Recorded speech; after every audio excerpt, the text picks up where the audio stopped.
Hi, I'm Gemma. Today we're going to be doing Pave, which is arm swinging Qigong. There's quite a few methods to this. I will show you a couple, and it's kind of best to decide what's most comfortable for you and what you are really feeling works for you with arm swinging Qigong. So with arm swinging, you are just literally swinging your arms, but there are a couple techniques to it, and for the benefits of it, they're kind of endless. So what you do is you swing your arms, and the first 10 minutes get your energy flowing. Get all stagnant energy out and new fresh energy flowing in. The next 10 minutes, start fixing any diseases that you are kind of suffering from at the moment, any symptoms of things you're having. That will kind of address those and get your blood and your ki moving through that, through your whole body. And then the last 10 minutes, if you can, you want to work this exercise up to 30 minutes because that's when the real benefits start of getting really into your internal organs and any chronic illnesses that you have. This disease can perhaps help with those. Now, it depends on how often you practice, and every person is different. So there's no guarantee you're going to see results from this, but there's a very good chance. A lot of people have had really great success with the healing benefits of arm swinging Qigong. So I will show you three different techniques. The first one is probably best for beginners, or if you're feeling uncomfortable in any way about it, or if you're having pain in shoulders or anything. You just want to start out easy, keep it simple. So we want to be in our Qigong stance, so feet shoulder width apart. You want your toes to kind of grip the ground just a tiny bit with this one, because then the ball of your foot will go up just a little bit and start drawing in energy from the earth, and also help you keep your balance better when you are doing this exercise. But your toes should be pointing forward, gripping the ground just a tiny bit to keep your balance. Knees soft and loose as always.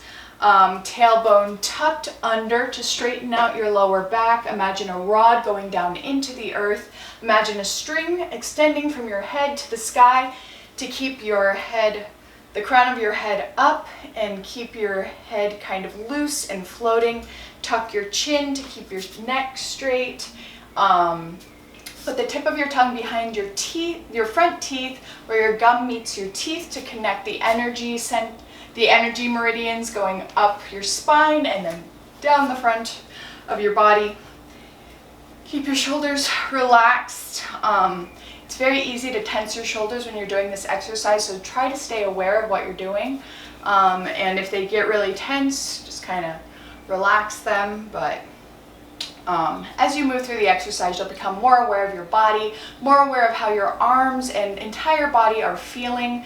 That's the point of Qigong, is to become more aware of how the energy is flowing through your body and how you can improve it.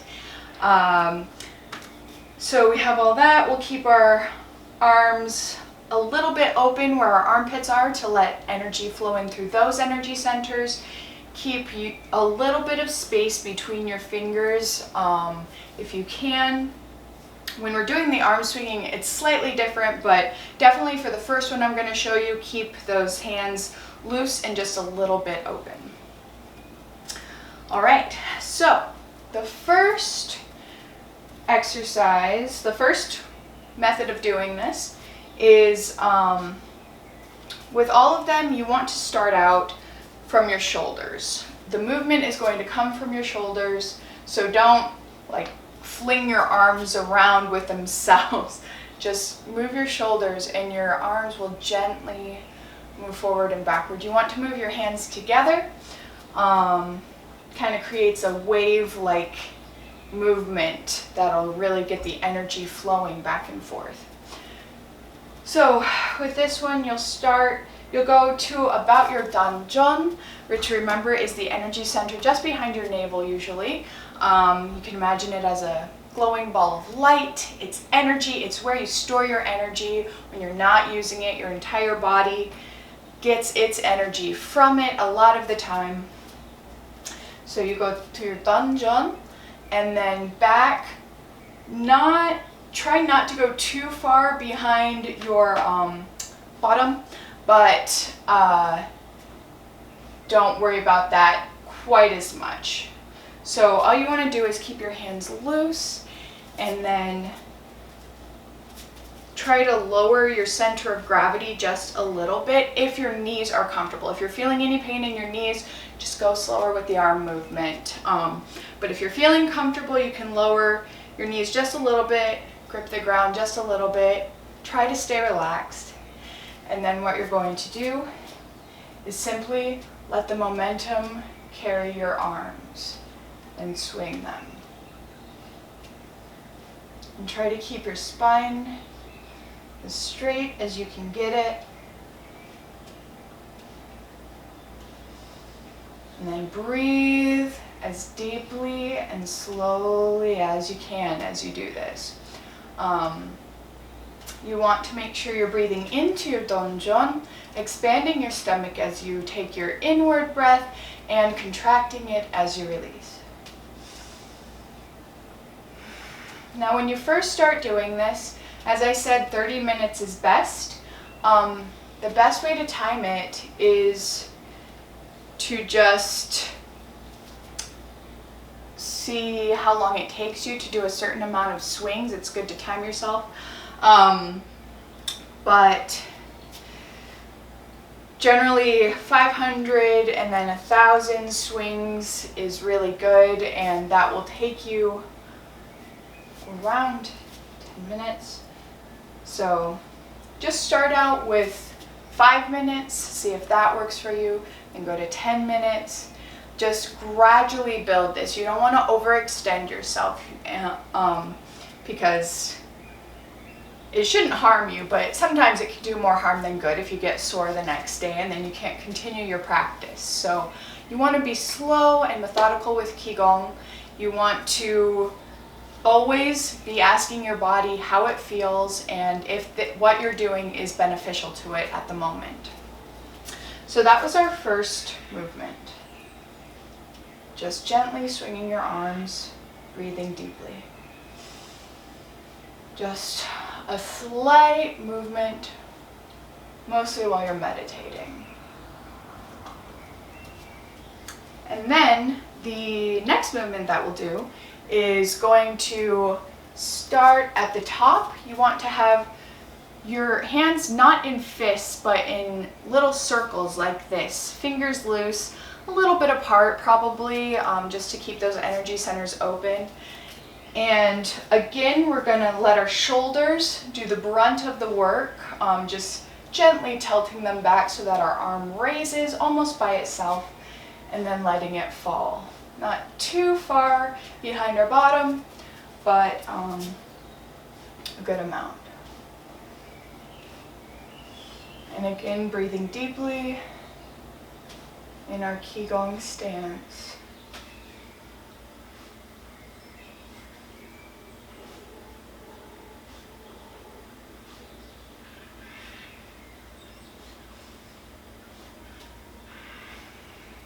And just be aware your breathing is not going to line up with your arm movements. Obviously these are a lot faster and it wouldn't be very relaxing if you breathe this fast.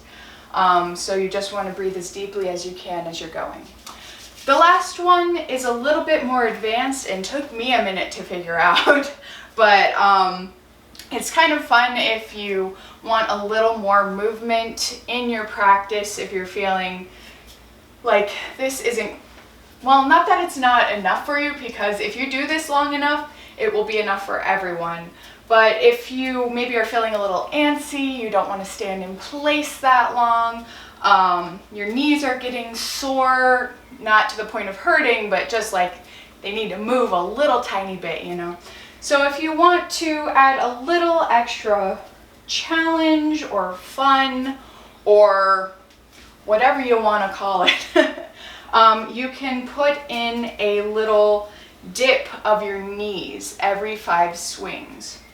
So how you do this is you do either of the arm movements we just learned. I like to do the higher one because then it gives me a little more time for the knee dips. So you do it every 5. So you go 1, 2, 3, 4, 5.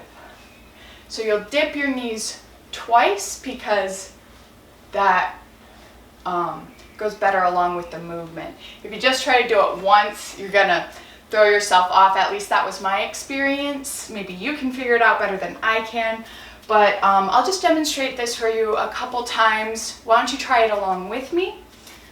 So we're gonna go, and I'll do it to the side so that you can really see the movement. So 1, 2, 3, 4, 5. 1, 2, 3, 4, 5. 1, 2, 3, 4, 5. 1, 2, 3, 4, 5.